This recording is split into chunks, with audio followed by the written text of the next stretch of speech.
Ever wondered what it takes to walk 140 miles in a foreign country all by yourself? Well, today I'm sharing lessons that I learned from walking the Camino de Santiago. And trust me, some of these lessons are going to hit you hard. Whether you're trying to tackle a big goal, get through the hard moments, or maybe just feel a little more confident in your own skin. Either way, you're going to want to stick around. So let's dive into what I learned from the ordinary moments to the badass breakthroughs. And if I had to guess, I bet you can relate to many of these.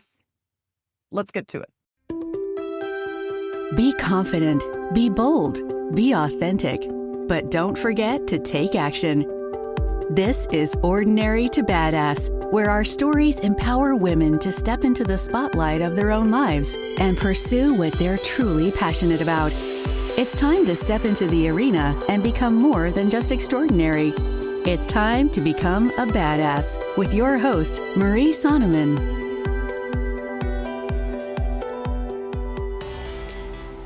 Welcome to Ordinary to Badass. Whether you're ordinary or badass, I am so glad you're here. Okay, so what feels ordinary? What feels badass? If you've been following me on my Instagram stories, at Ordinary to Badass, by the way, or if you've listened to this podcast recently, then you probably know that I walked the Camino de Santiago in Spain. It was pretty epic. And you know what? Finishing felt pretty badass. I backpacked across Spain alone. That still blows my mind. Years ago, I talked with at Nomads with a Purpose on Instagram, Robin Robledo, and she talked about backpacking through Europe with her family. And I remember thinking, yeah, that's amazing for her, but I could never do that. At the time, I didn't even think I could go do that with a group of people. Yet here I am, just finished backpacking through Spain, right? So it's proof that we're capable of so much more than we think we are. And that experience reminded me just how much we can change. There's been so many times in my life where I'm like, oh, well, that's just how I am, or that's not who I am. And so I would discount myself from doing something because I hadn't done it before, or I didn't associate it with my identity. I acted like it was written in stone. Spoiler alert, it's not. You can rewrite your story just one baby step at a time. Okay, now here's the ordinary part. Since coming home, I haven't done a whole lot, especially when it comes to physical activity. I've realized that I'm motivated by big goals like the marathon or the Camino.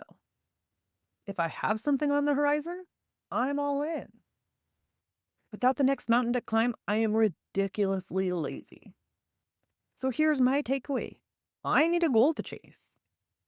Something that makes me lace up my shoes and be like, come on, let's go. Something that's exciting, that's thrilling, that makes me excited to do the day-to-day exercise or the day-to-day thing.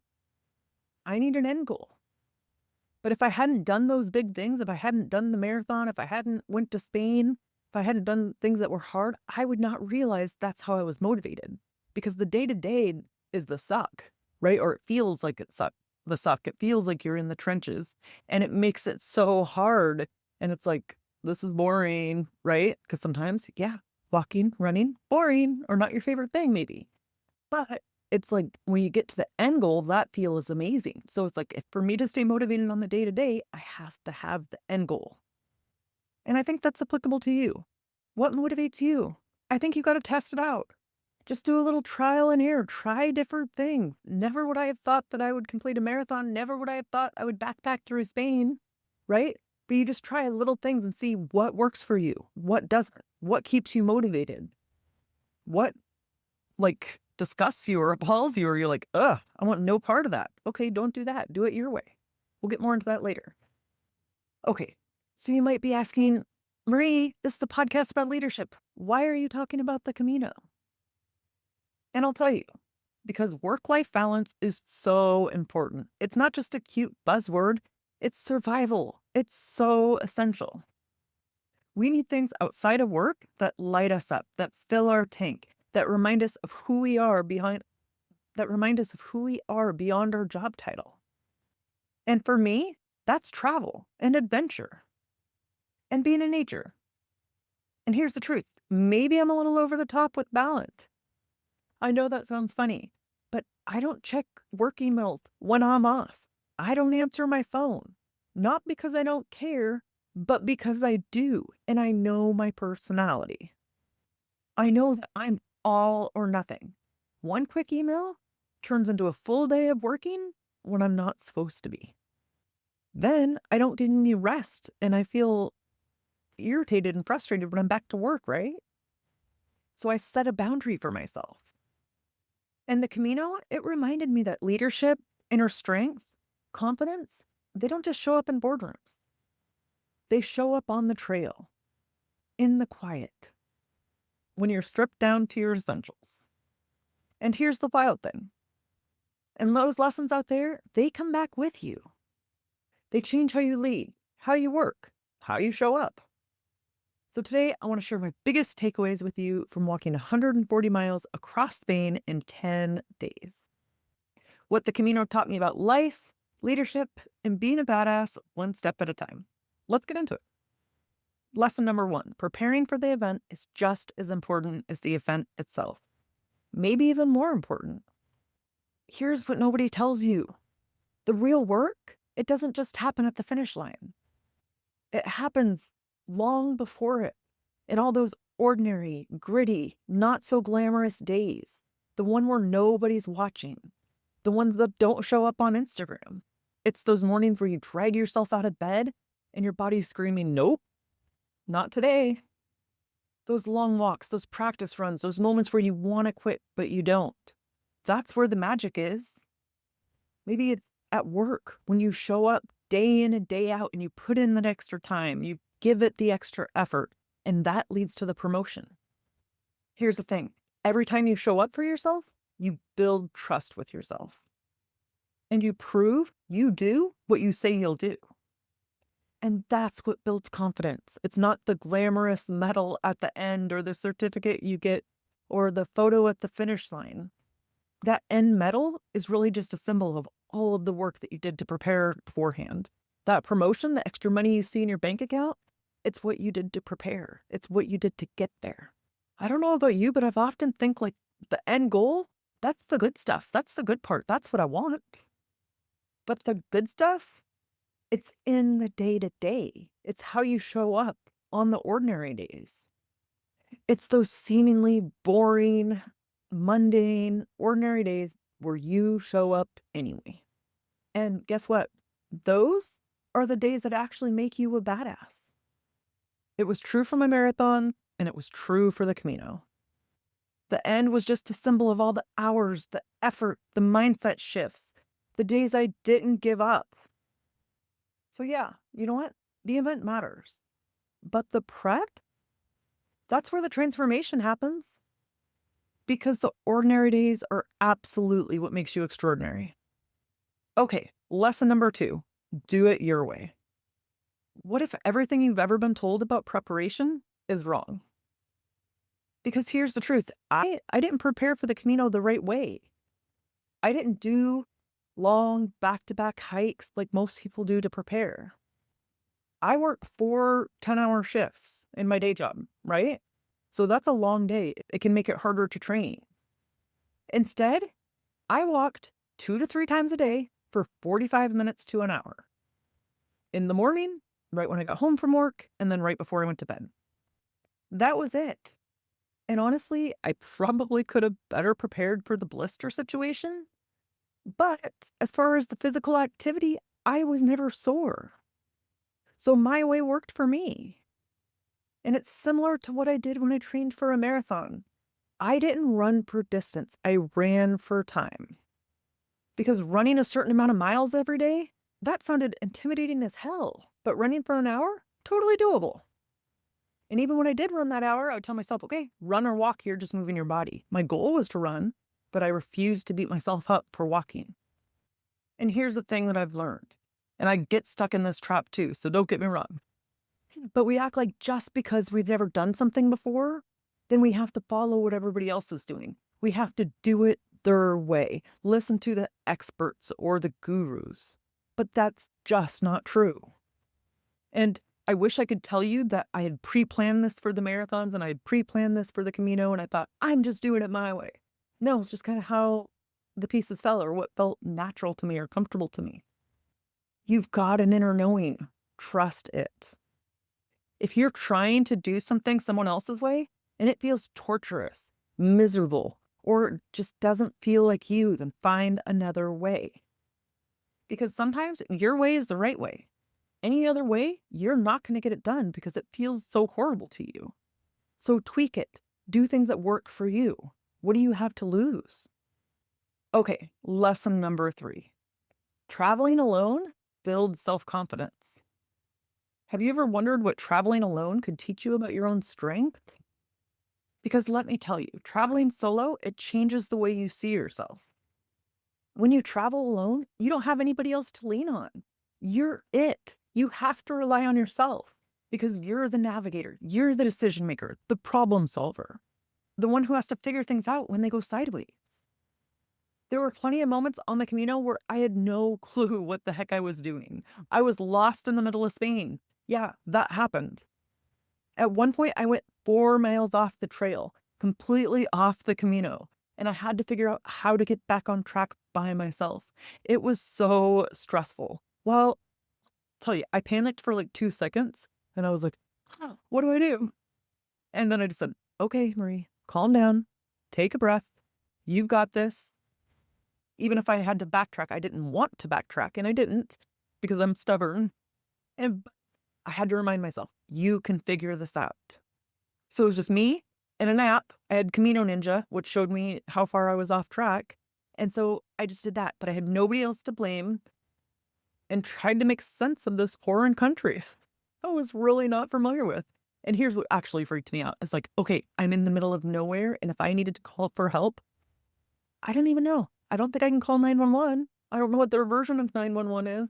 And I don't even know where I am. So how do I tell them where I am? But anyway, I digress. So I took some deep breaths, I calmed down, and I figured it out. I got back on track. I didn't let the panic consume me. And then here's another thing. Don't even get me started on their train system. Their train system is crazy. They had all sorts of numbers. It was hard to figure it out. I didn't understand the announcements they were saying in Spanish, and it was kind of crazy. And it was overwhelming.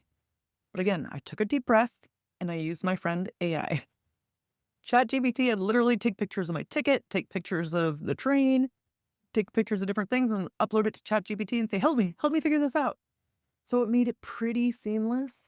But you know what? I figured out on my own what to use so I could understand, right? Even when I needed something translated for me, like a menu, I would take a picture and then upload it to ChatGPT and say, translate this into English for me. And then it would tell me and I would figure it out, right? But that's the thing is you can figure it out and you realize that when you're traveling alone. And if this scares you, if this intimidates you, you're not alone. 7 years ago, I never would have traveled by myself. Heck, I wouldn't have got on a plane by myself. I was terrified to do that. I wouldn't have went to a restaurant alone. So it's like, okay, I've come a long way in 7 years. I'm going to a different country by myself. So if I can do it from not wanting to go to dinner by myself to now traveling alone, you can do it too. Here's another thing is like sometimes I'll go camping alone, but I didn't start that way. Like I started going and I had a friend in a different site. Like a friend and her family were in a completely different site, a little ways from me. So I had time by myself. But then also if I was feeling lonely, then oh, go hang out with my friend, right? So it's like you could just start with a different campsite and then go by yourself. Or, you just slowly take one step at a time, do things differently until you're comfortable doing things by yourself.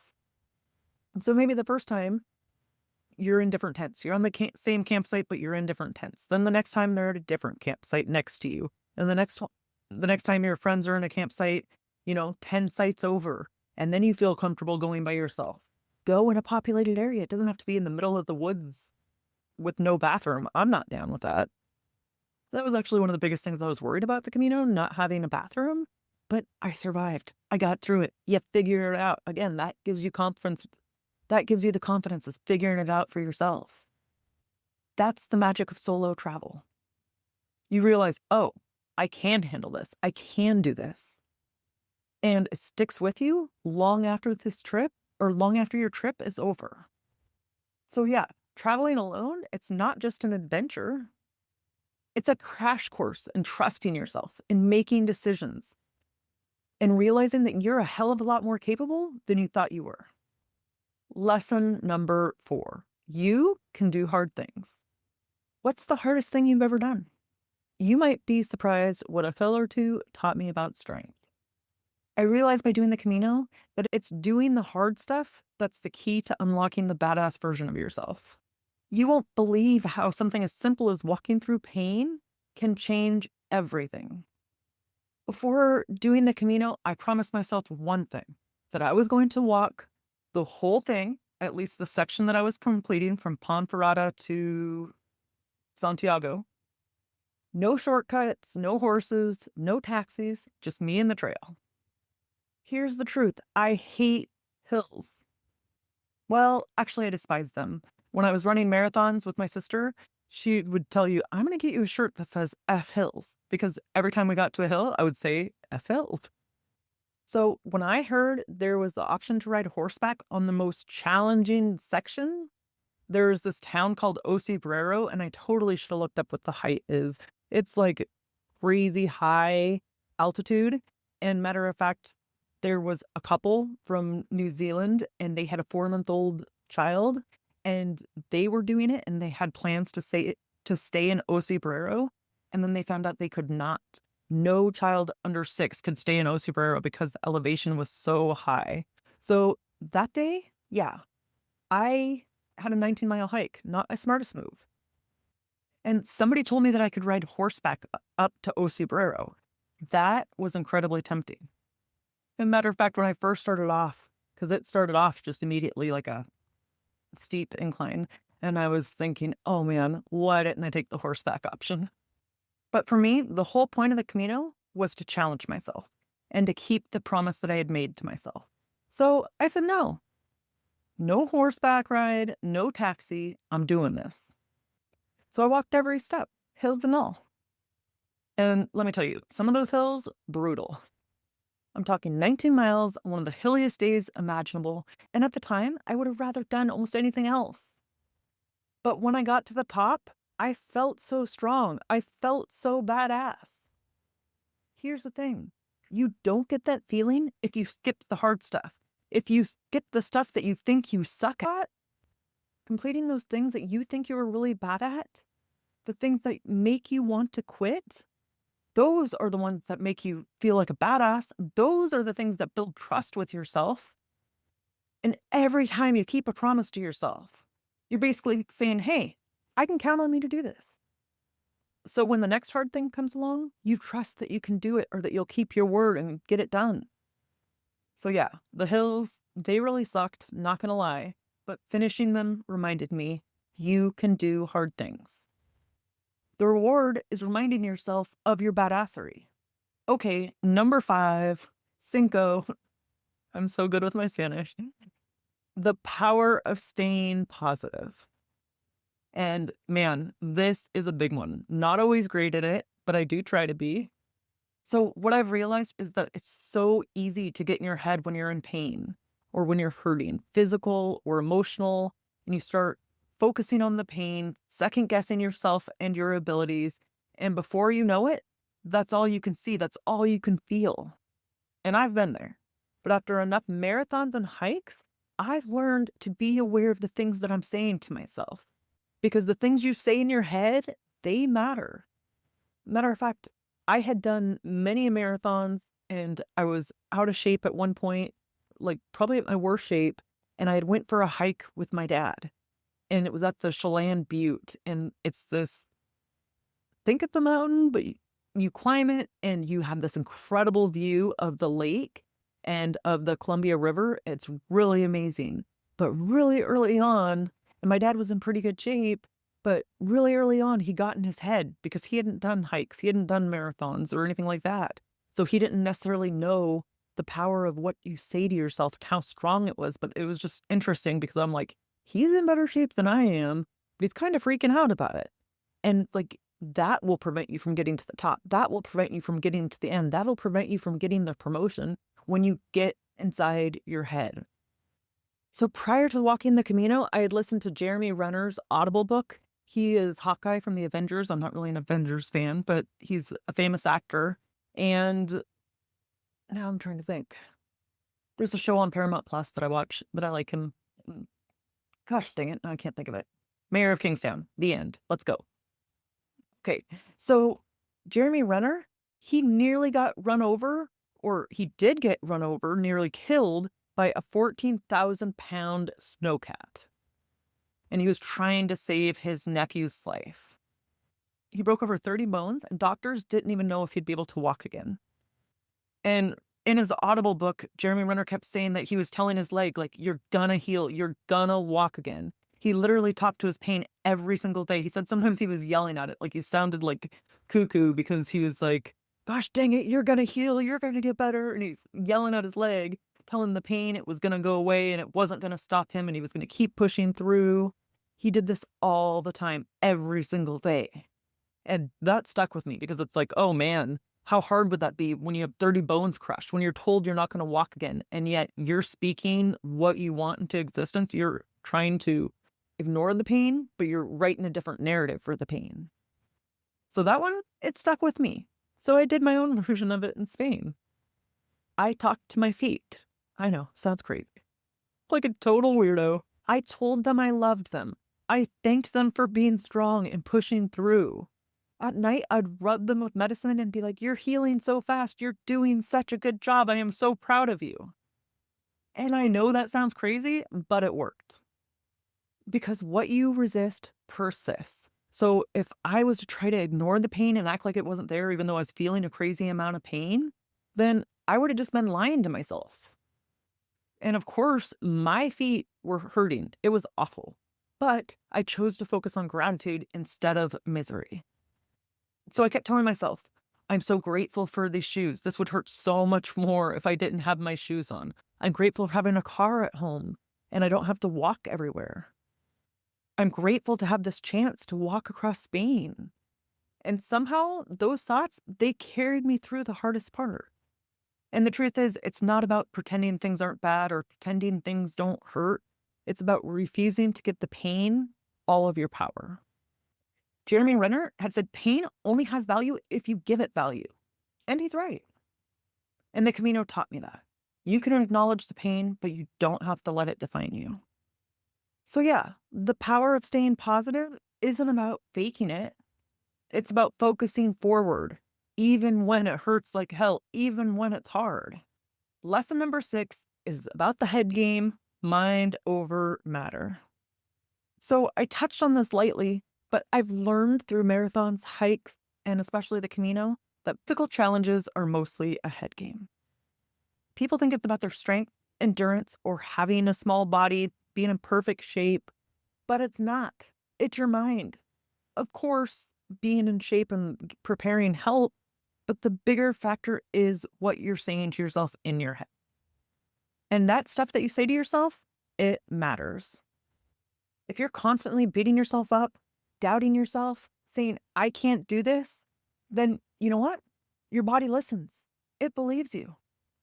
And those thoughts, that's what makes you stop. And listen, I trained for 6 months before the Camino, but by no means was I in peak shape or was I rocking some tiny marathon body. Did I have huge muscles? Nope. I don't know why I'm doing this crazy little action, but I'm not. But yet I did it.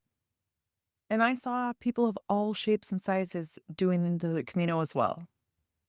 And some people that looked super fit actually struggled more than others. And you could tell they were probably strong physically, but the Camino, it broke them.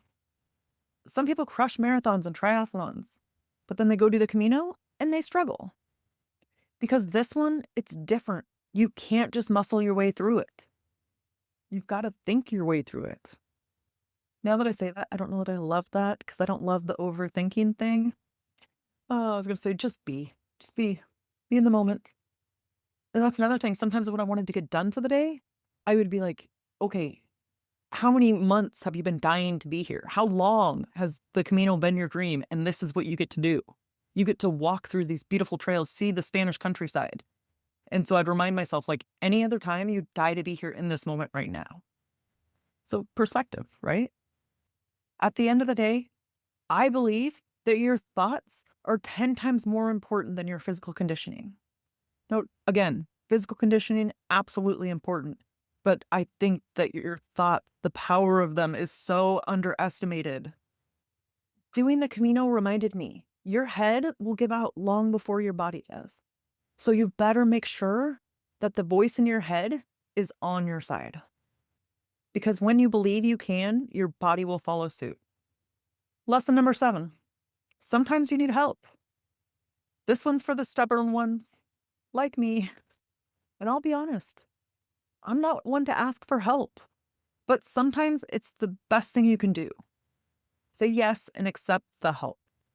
And you might need to swallow your own pride to experience some success. So listen, I am stubborn, beyond stubborn. When I make up my mind about something, that's it. Done. Deal.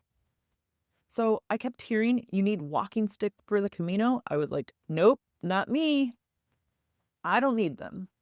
And honestly, just the thought of using a walking stick just made me want to chuck it. Like I wanted no part of it. And I stuck with this for a good 4 or 5 days anyway.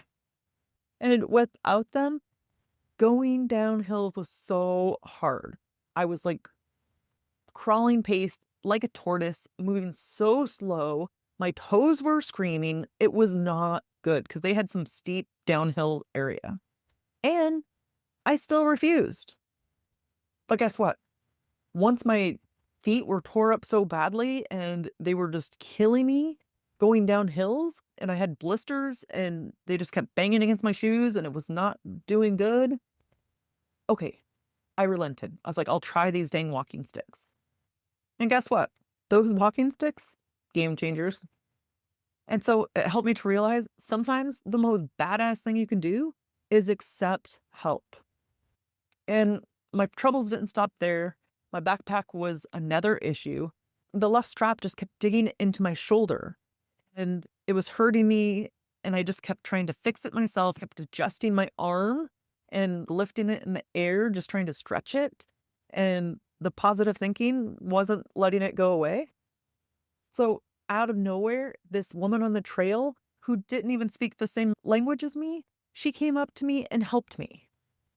So she saw me struggling. She stopped and adjusted my strap for me. And she had her friend and she goes, oh, hold this. Or that's what I'm picturing she was saying. So her friend was holding part of my backpack. She was telling me it was lopsided and she fixed the strap and it was amazing. It was a miracle because I had been struggling with that side of the backpack or that strap for days and it was hurting and just giving me grief. So immediately once she did that, no pain. And I could have cried. I was so grateful. And then she just walked on like nothing. And it was like, oh my gosh, it was crazy. And just that little thing, just her coming up and doing that for a stranger, it absolutely helped me. And the backpack didn't bother me the rest of the trip. So in that moment, the accepting help, her offering kindness, it was part of the same story. So it's like when you're open to connection, it flows both ways. When you're doing nice things for other people are going to do nice things for you, right? I was a little bit outside of my personality on the Camino. Something people say as a greeting to each other is buen camino. And so I started saying that to everyone. If I was going to pass somebody on the trail, I'd say buen camino. Or if they were passing me, buen camino. And so I was saying it to total strangers. I'd say it to cute guys that I'd ordinarily be too shy to talk to in regular life, or to pilgrims, to fellow travelers, anybody. It didn't matter. That simple buen camino meant I see you and we're in this together. And in everyday life, for the most part, I don't say hello to strangers. I keep my head down, do my thing, and move on. But out there, kindness and connection were currency. One of my favorite stories was a man named Bill that I met on the trail. He got lost. It was like a horrible day and he did a big chunk of the Camino, much more than I did, but he was just tired. He was spent for the day and it was pouring rain and he's like, I'm just going to take a taxi to the town I'm staying in for the day. Or I'm going to take a bus. Sorry, he took a bus. And he got on this bus and he got all turned around and he said the bus system was so confusing. He didn't know what to do. And he met somebody on the bus that was from Spain. They didn't speak the same language. I think the other guy knew just a little bit of English. And so Bill had told him he was so confused and he was lost and he didn't know where he was going. This guy got on 3 different bus transfers with him just to send him off in the right direction. And Bill was like so grateful for the help. Otherwise, he probably wouldn't have found his destination or it would have been a very long day. And so, like, how awesome was that? That was amazing. That guy to do that and connect with him and help him out. It's like it doesn't just feel good to the person receiving the help, but it also feels good to the person giving the help. And so it's like that's something I'll try to remember in my day to day is like, okay, when I keep saying no to other people, I'm not allowing them to feel good either because I'm not letting them help me. And so, yes, accept the help. And I think the guy getting on the different transfers with Bill, it's like he wasn't just somebody walking the Camino. He's just a good person. And he had told Bill, hey, thanks for letting me practice my English. So it was kind of an amazing story. It warmed my heart. But accept the help. Ask for help. If you don't ask for help, how can somebody help you? How can somebody go get on 3 different buses with you and point you in the right direction? If you don't ask for the help, or you don't say you're struggling, or you don't ask the question. And so the Camino reminded me, people want to help, and they also want to connect. We just have to let them. So yeah, sometimes you need help. And sometimes when you accept that help, it becomes someone else's act of kindness. So give them that gift as well. Lesson number 8. Abandoning a plan does not mean failure. Okay, so sometimes the best laid plans still go wrong, right? So you gotta abandon the plan. And for me, that lesson happened with my shoes. I had trained in a specific pair of shoes for the Camino. I didn't love them, but as the trip got closer, I thought, well, it's too late to switch now. I don't want to risk switching to a new pair of shoes and having more pain, ending up with blisters, or worse, having to find shoes in a foreign country. So I stuck with the plan. And guess what? That plan betrayed me. A few days in, those shoes had to go. My feet were wrecked. So I ended up having to buy a new pair of shoes in Spain, except now I was testing out all of the things mid-adventure. Not exactly the ideal time to be experimenting. I could have done this before the trip. I was wearing 2 pair of socks, trying to protect my feet, and somehow I gave myself hives. And then I tried using toe caps, which are like tiny plastic tubes to go over your toes and protect them. With the 2 pairs of socks, those toe caps, total disasters. They hurt my toes way more than anything else. But also I had 2 pairs of socks, so like there wasn't a lot of room in my shoes. And so the fix hurt worse than the problem. And so that's when I realized sometimes the plan you worked so hard for just doesn't work. And that doesn't mean you failed, it just means it's time to pivot. I think that sometimes we get so attached to our plan because it feels safe, it feels familiar. The devil you know is better than the devil you don't, right? Or we think, if I change direction, then that means I messed up. It means I did something wrong. But the truth is, sticking to something that's clearly not working, that's the real failure. The Camino reminded me, it's okay to change course. Abandoning your plan doesn't mean giving up. It means you're paying attention. Taking all of the information that you have at the time and making the best decision. Sometimes the bravest move you can make is saying, hey, this isn't working. I'm going to choose a different path. The detour is the way. And complete side note, when I went and tried on shoes in Spain, you know what they have? Like in the US, they have like a little nylon type sock or something. In Spain, it's like literally a plastic bag. So it felt kind of weird trying on shoes with plastic bags on my feet. But getting the new shoes overall helped me. It was just having to test and stuff afterwards. But it was a better plan than what I initially had with the shoes I didn't care for. So remember, the detour is the way. It is okay to make changes. It is okay to pivot, to adjust, to completely move off track and do something different when what you're doing is not working. Okay, Number 9 is the one thing you should do before it's too late and why you need to start that conversation. You never know when you'll see someone again. But I don't mean that necessarily in a dramatic way. I mean it in a real life Camino kind of way. There were so many cool people that I met on the trail. I'd I'd walk with them for a day, have deep conversations, and then poof, I would never see them again.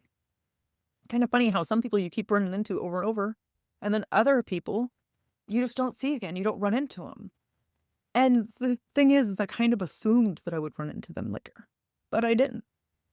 And one of the women that I was walking with several different times, she was telling me about a guy that she met, and they were all in a big group and they were talking, and she said he was so cool, and she just knew that he had a story to tell. And I think someone in the group had referenced the story or referenced something about his past, and she was like, "That's interesting. I gotta hear about that." And I wish I could remember what that was so I could tell you, but I don't. But he made an impression on her. She thought he was cool, and she really wanted to hear his story. And she thought, "I'll ask him later. I'll ask him on the trail." Except there wasn't a later. She never saw him again. And I totally get that. That happened to me several times. I met the most amazing couple on the first day of the trail. It was a husband and wife, and he was a three-time cancer survivor.